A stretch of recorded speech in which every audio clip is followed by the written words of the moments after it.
Greetings all! Today we're doing an overview of the PowKiddy RGB30, a retro handheld that's unlike anything else on the market. Its unique 1:1 aspect ratio display has sparked both curiosity and skepticism. So let's see if the square wonder is worth your $90. Just a reminder that this is not a hands-on review of the device, but rather a summary of the best reviews out there, combined with my research and opinion, give you a quick rundown of the device so you can make an informed decision. With that out of the way, let's continue. The RGB30 packs a punch under its chunky hood. It boasts a Rockchip 3566 quad-core CPU that runs at 1.8 GHz. It has 1 GB DDR4 RAM and a 720p 4-inch IPS LCD display, complemented by a hefty 4000 mAh battery that lasts between 4 to 8 hours depending on what you're playing. It also has Wi-Fi, Bluetooth, and even mini HDMI output. The design is an acquired taste. It's unapologetically boxy, with a blocky form factor and prominent analog sticks. But hey, it's definitely memorable. Despite its unusual shape, ergonomics are surprisingly comfortable according to most reviewers, with spacious controls and even access to everything. It's also pocketable, although only for very spacious pockets in my opinion. Before we go on, do you know what the Game Boy said to the PowKiddy RGB30 after seeing its square screen? It said, "Hey, cool shades. Did you lose a bet with a Rubik's Cube?" That one got me laughing so hard, my son came to check what is happening. Hope you enjoyed it too. Moving on. The square screen is the RGB30's defining feature, and it shines for specific game libraries.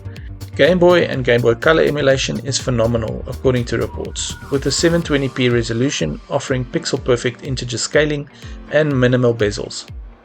It's like playing these classics on a miniature CRT TV that just got upgraded to HD. Other systems like Geo Pocket and even vertical arcade games benefit from the 1:1 aspect ratio as well. A lot of reviewers suggest using software bezels in the black areas to make it more visually appeasing. TechDweeb in his look at the device mentions that the card that comes with the unit does include some of these and also offers a link to download some, so be sure to check out his video. Link in the description below. From the reviews I have watched, these bezels make an immediate difference to the experience. So if your chosen console does not fill the entire screen, getting some of these is recommended. But what about everything else? While the RGB30 isn't a powerhouse, it handles NES, SNES, and even Dreamcast emulation surprisingly well. The 3:2 aspect ratio of Game Boy Advance works well on the screen too. However, don't expect miracles. PS2 and GameCube emulation are mostly out of reach, and the unique screen can make streaming through Moonlight a bit clunky. This is a device that is better suited for classic 8-bit and 16-bit adventures. If you want something that can play PS2 and GameCube games, check out my review of the Odin 2 by clicking on the link below or in the description.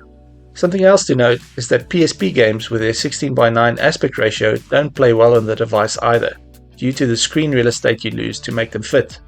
A cool workaround suggested by many of the reviewers for playing PSP games in the correct aspect ratio is to just connect an external screen. If you get yourself a mini one like this one from Yoyo, you can even do this while you're on the road. I will leave a link for it in the description below.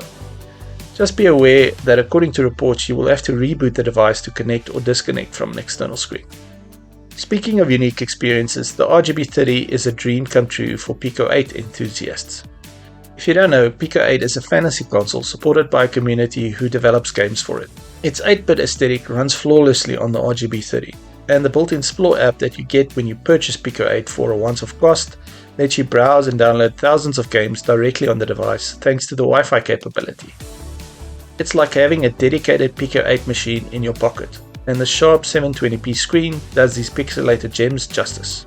Lastly, let's look at some pros and cons to give you a balanced idea at what is being said about the device. First up, the pros. It has a fantastic 1:1 aspect ratio for Game Boy, Geo Pocket and Pico 8.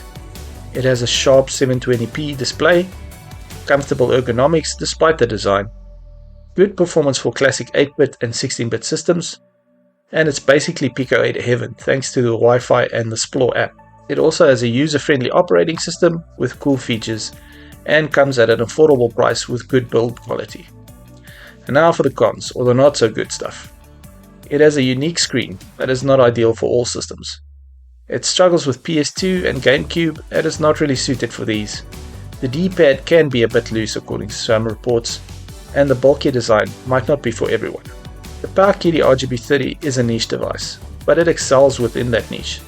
If you're a sucker for Game Boy, Geo Pocket or Pico 8, this $90 wonder is a must-have. If you're looking to purchase one of these, please consider using my link in the description below. You can get 5% off by doing so, and it helps support the channel. That's it for this video. I hope you found some value from it. Don't forget to like and subscribe if you did. If you want a little bit more detail on the device, you can check the description below for the links to the reviews I mentioned.